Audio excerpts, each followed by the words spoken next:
Hello ma'am, are there any must-read editorials for today's edition? Yes, absolutely. There are two very important editorials in the Hindu newspaper from examination perspective, and they are very important, very relevant. So come, let's have a look. The first editorial is what South Asia wants from COP30. We have already covered COP30 in long video. Please go and check it out, and then you'll get an idea what COP30 is. So in this article, the article discusses about what South Asian countries expect and need from COP30 and this climate summit, especially since the region faces some of the worst impacts of climate change like floods, cyclones, heat waves, and even monsoon irregularities. And there are key pointers like what are the regional concerns, need for mutual clarity, finance and technology. So all these things are there. And implementation mechanisms have also been discussed in the article. Transformation approach has also been discussed in the article.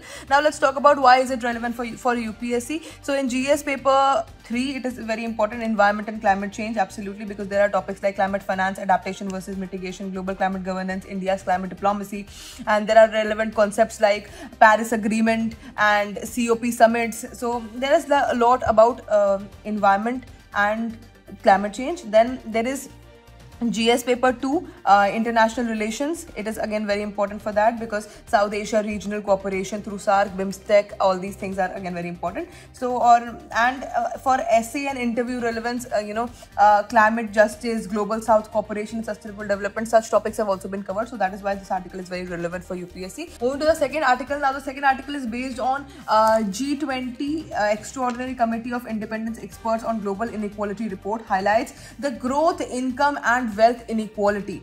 Now it highlights the growth and income and wealth inequality across the world, and it shows how capital owners, investors, shareholders, property owners have gained disproportionately compared to workers since 1990. Now there are key findings. Widening inequality have been talked about, capital versus labor have been talked about, private wealth outspaces public wealth has been talked about, unequal capital ownership has been talked about, gender and regional inequality has been talked about, and India specific insights are also there in this article. So again, let's talk about why is it relevant for UPSC. For GS paper 3, it becomes very relevant for Indian economy because there are topics like inequality, inclusive growth, labor reforms, etc. And then for GS paper 2, again it becomes very important for governance and welfare schemes. And lastly, it becomes very important for GS paper 1, society as well, because there is talk about economic inequality, how it creates social disparities. So that is why this article is also very relevant for UPSC examination. If you want a deeper analysis of these articles, please go watch our DNA video. And that is it for today. Thanks for watching.